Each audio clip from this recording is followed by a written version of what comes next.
हाँ, मैं Puranmal Saini, lecturer Hindi, GPS की ऑनलाइन क्लास में सभी छात्र छात्राओं का हार्दिक अभिनंदन करता हूँ, स्वागत करता हूँ।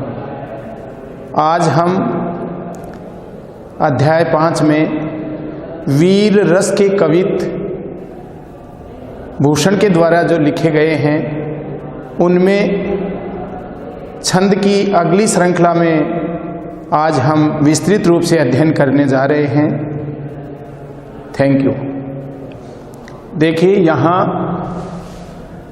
भूषण के द्वारा पूर्व में हमने पढ़ा है कि यहाँ कवि भूषण ने उनकी वीरता, पराक्रम और शौर्य का अतिशयोक्तिपूर्ण वर्णन इस छंद में किया है। भूषण लिखते हैं कि जैसे ही बादशाह औरंगजेब और छत्रपति शिवाजी की दोनों की सेनाओं में आमने सामने युद्ध के लिए तैयार खड़ी थी, तो दोनों की विशाल सेनाओं ये आमने सामने खड़ी होते देखकर बादशाह औरंगजेब एक बार सिहर उठा। तो उन्होंने युद्ध विराम की घोषणा की और इसके साथ ही छत्रपति शिवाजी को अपने राजदरबार में बुलाने के लिए न्योता दिया। उसी के उपलक्ष्य में यहाँ कवि भूषण लिख रहे हैं कि सबन के ऊपर ही ठाडो रहीबे के जो। कवि भूषण लिखते हैं कि छत्रपति शिवाजी हैं सबन सबसे शक्तिशाली राजाओं में एक माने जाते थे, यानी सबन सबके ऊपर ही ठाडो, ठाडो का अर्थ है शक्तिशाली, रहीबे के जो। उनको बादशाह औरंगजेब के राजदरबार में जितने भी राजा महाराजा थे उन सबसे शक्तिशाली राजाओं की पंक्ति में उन्हें खड़ा किया जाना चाहिए था, अर्थात उन्हें पहली पंक्ति में जगह मिलनी चाहिए थी। लेकिन ऐसा न करके और ताही खड़ो कियो, ताही उनको खड़ो कियो, खड़ा किया गया 6000 के नीरे। बादशाह औरंगजेब ने उनके साथ अनुचित बर्ताव करके और जहां 6000 मनसब जिन सैनिकों को वार्षिक प्रदान किए जाते हैं उनकी पंक्ति में उनको जगह दी गई और वहां उन्हें खड़ा किया गया। छत्रपति शिवाजी को राजाओं की पंक्ति में न खड़ा करके या जगह न दी जाकर के सैनिकों की पंक्ति में उन्हें खड़ा किया गया, तो वे इस बात से बड़े खफा हो गए। छत्रपति शिवाजी के आत्मसम्मान को ठेस पहुंची और ठेस पहुंचने के साथ ही वे आपे से बाहर हो गए। तो जानी गैर मिसल, जानी जानकर गैर मिसल अनुचित व्यवहार। जब छत्रपति शिवाजी का बादशाह औरंगजेब के राज दरबार में अनुचित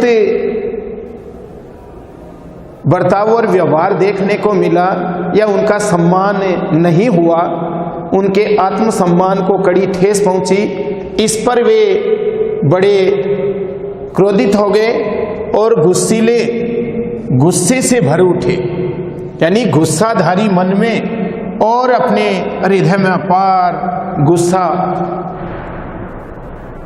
भर उठे। अपने हृदय में इतना गुस्सा व्याप्त हो गया कि वह उनका चेहरा पूरी तरह से क्रोध से तमतमाने लगा, यानी उनका चेहरा रौद्र रूप से और कल्पित होता दिखाई दिया। और वे वहीं राज दरबार में सभा के बीच में ही खड़े हो गए। किन्यो ना सलाम ने वचन बोले सियरे।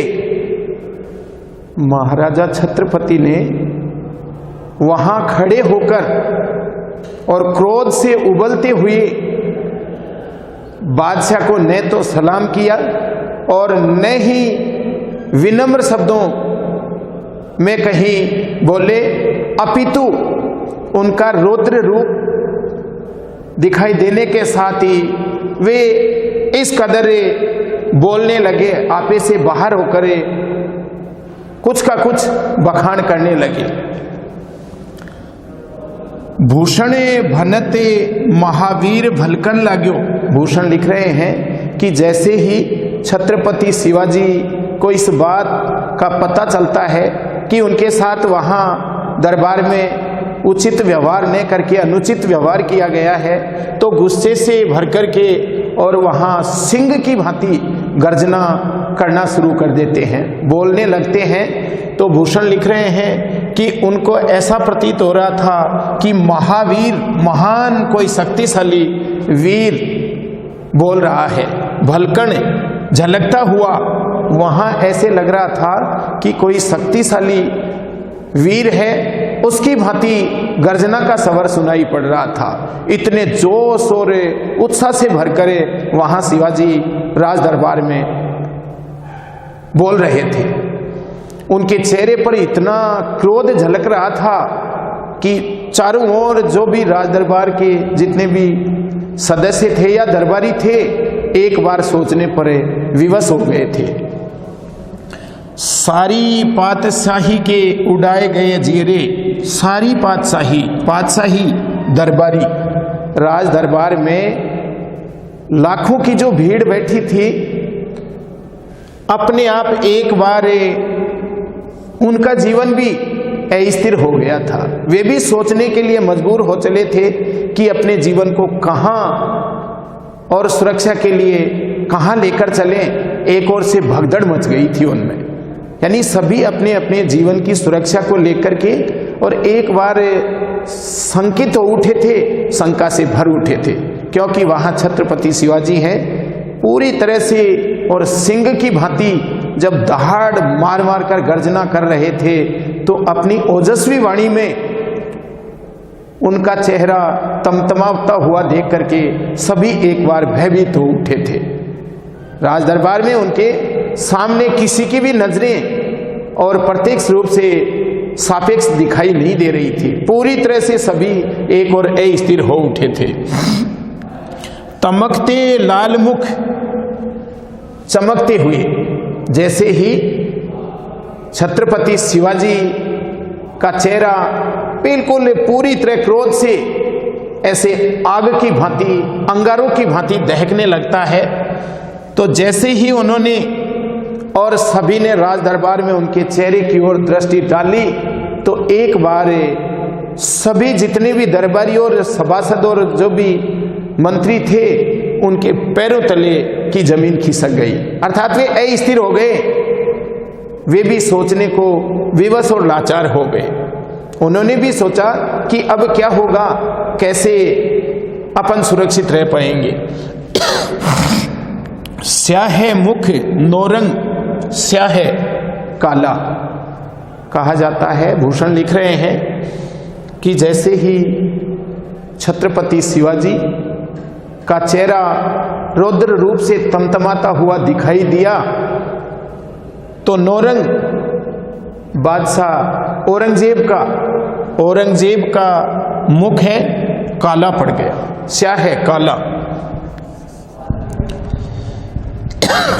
उनका मुख है पूरी तरह से सांवला पड़ गया और उन्होंने बादशाह ने उनकी ओर दृष्टि तक नहीं डाली।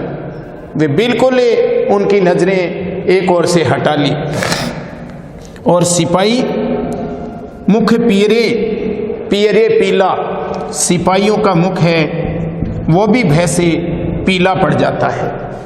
यानी सिपाही भी इतने भयभीत और घबरा उठे कि एक बार वे भी अपने जीवन को लेकर इस विषय में पूरी तरह से अस्थिर हो गए। तो यहाँ पूरे कवित छंद में कवि भूषण ने उनकी वीरता, पराक्रम और शौर्य का अतिशयोक्तिपूर्ण वर्णन करते हुए छत्रपति शिवाजी को सभी राजाओं में सबसे असाधारण प्रतिभा का धनी बताया है। थैंक यू, धन्यवाद।